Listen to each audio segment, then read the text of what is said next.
नमस्कार।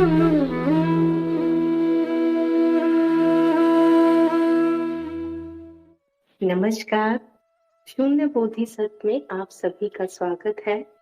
बौद्ध धर्म के सबसे ज्यादा माने जाने वाले ग्रंथों में से एक है धम्मपद। मैं आशा करती हूँ कि यह व्याख्या आप सभी के लिए लाभप्रद है। बहुत सारे गुरुओं ने पहले भी इसकी व्याख्या की हुई है, तो यह बस एक मेरा छोटा सा प्रयास है अपने शब्दों में इसको और सरल करके आप लोगों तक पहुंचाने का। धम्मपद को ऐसो धम्मो सनातनो भी कहा जाता है। इसका अर्थ होता है यही सनातन धर्म है। जो पिछली बार जो व्याख्या होती थी अष्टावक्र महागीता व्याख्यान में, उसमें श्लोक होते थे संस्कृत भाषा में। यहाँ पर ये पाली भाषा में गाथाएं हैं। तो जो धम्मपद में जो वर्ग हैं वो कुल 26 वर्ग हैं। 26 वर्गों में धम्मपद को विभाजित किया गया है। और जो इसमें कुल पाली भाषा में जो गाथाएं हैं वो 423 गाथाएं हैं। इसका अर्थ है कि अब ये जो व्याख्या है ये अगले 1-1.5 साल चलने वाली व्याख्या है। बहुत ही महत्वपूर्ण है। बौद्ध धर्म के सर्वोच्च ग्रंथों में से ये ग्रंथ आता है। और अभी जो हमारे ज्ञान मार्गी साधक हैं, जिनका त्रिज्ञान हो गया है, ज्ञान दीक्षा कार्यक्रम हो गया है, उसके बाद साक्षी की साधना भी चलते चलते काफी समय हो गया है, उनको बहुत आनंद आने वाला है। क्योंकि आपने देखा होगा गुरुजन कई बार बोलते हैं कि ग्रंथों का महत्व आत्मज्ञान के बाद है।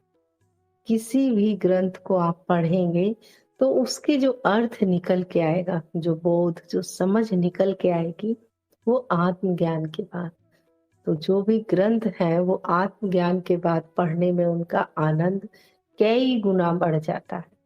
वही अगर आत्मज्ञान नहीं है, स्वयं की पहचान नहीं है, तब अगर आप पढ़ेंगे तो उनका अर्थ कुछ और होगा। क्योंकि अर्थ भी तो हमारी बुद्धि से ही निकलता है। जितनी हमारी समझ वैसा ही अर्थ है। तो जिनका अभी नहीं त्रिज्ञान हुआ है, जो नए नए साधक हैं, तो कोई बात नहीं, अगर आप सुन रहे हैं ये भी बहुत बड़ी बात है।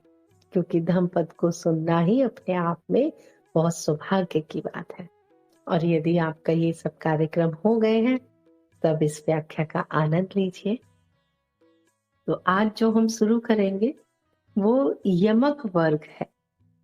और इसका जो पहली गाथा है, क्योंकि आप लोग जानते ही हैं मुझे संस्कृत भी नहीं आती थी, इसीलिए मैंने अष्टावक्र गीता के जो श्लोक थे वो मैं लिख के भेज दिया करती थी। क्योंकि श्लोक में त्रुटि होने से अच्छा है कि उन्हें लिख के भेज दिया जाए। उसी तरह से ये जो गाथाएं हैं ये पाली भाषा में लिखी गई है। वो भी मुझे नहीं उच्चारण आते हैं, उनमें भी गलती होने की बहुत अधिक संभावनाएं हैं। तो इसीलिए जो ये गाथाएं हैं इनको भी मैं ग्रुप पर लिख कर ही भेजूंगी। फिर मैं उनका अर्थ आपको समझाऊंगी, उनकी व्याख्या करूंगी। ये पहली गाथा है। इसमें गौतम बुद्ध कहते हैं, मन सभी प्रवृत्तियों का मालिक है या अगुआ है। मतलब वही कारण है, मन ही कारण है सभी वृत्तियों का। और मन क्या? मन जिसे हम चित्त भी कहते हैं।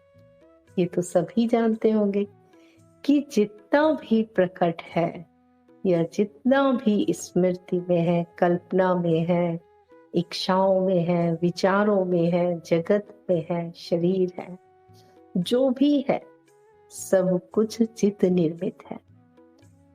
देखिए कैसे शब्द का बस प्रयोग अलग है, भाषा अलग है, शब्द अलग है, लेकिन कहाँ वही जा रहा है।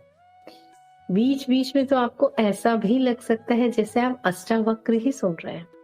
अष्टावक्र है, धम्मपद है, और ज्ञान मार्ग का जो हमारा त्रिज्ञान है, ज्ञान दीक्षा कार्यक्रम है।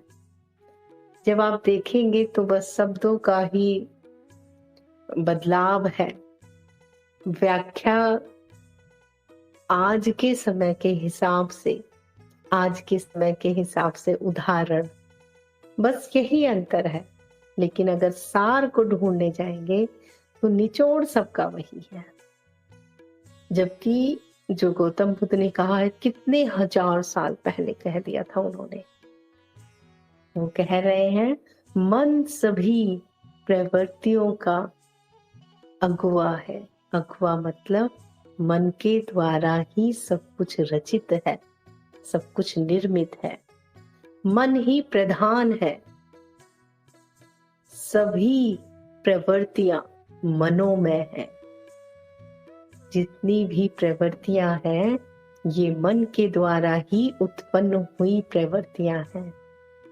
जब कोई व्यक्ति अपने मन को मैला करके कोई वाणी बोलता है अथवा शरीर से कोई कर्म करता है, तब दुख उसके पीछे ऐसे ही हो लेते हैं जैसे गाड़ी के चक्के बैल के पैरों के पीछे चल देते हैं।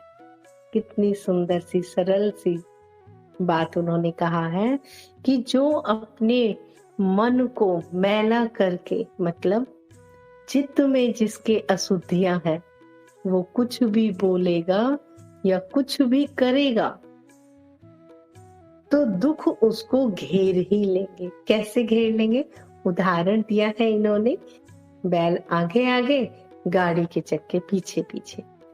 तो सबसे पहला वार उन्होंने कहाँ पे किया है? पहला वार गौतम बुद्ध ने किया है चित्त के शुद्धिकरण पर। चित्त का शुद्ध होना बहुत आवश्यक है, और यही हम किससे भी करते हैं, साक्षी भाव में रहते हुए। मन की जो भी प्रवृत्तियां हैं, मन द्वारा निर्मित जो भी भाव, विचार, इच्छाएं, कल्पनाएं, क्रिया, शरीर के द्वारा होने वाले भी, क्योंकि शरीर भी तो मन का ही भाग है। शरीर के द्वारा होने वाले भी कर्म, चाहे वो वाणी है, चाहे वो हाथों से हो रहे हैं, ये सब भी बेकार है।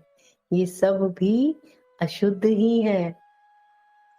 ये सब अशुद्ध है, बेकार है, या ये कहें इनसे जब भी कुछ होगा तो उससे दुख ही उत्पन्न होगा। अगर चित्त शुद्ध नहीं है तो चाहे मुंह से, वाणी से कुछ भी कहो और चाहे शरीर से कुछ भी करो, सबके पीछे दुख चलता चला आएगा। अगर और गहराई में सोचे तो ये क्या कह रहे हैं? ये कह रहे हैं, स्वयं को जानो, अकर्ता भाव में आओ। जो स्वयं को जानकर अकर्ता भाव में आएगा, तब वो चाहे वाणी से कुछ भी बोले, चाहे वो शरीर से कुछ भी बोले, फिर दुख नहीं होगा। दुख कब होगा? जब चित्त अशुद्ध है, जब कर्ता भाव है, जब स्वयं को नहीं जाना गया है। तो जिसका मन मैला होता है, वो चाहे वाणी से कुछ भी बोले और चाहे शरीर से कोई भी कर्म करे, उसके पीछे दुख ऐसे ही चले आते हैं जैसे गाड़ी के चक्के के पीछे बैल चले आते हैं।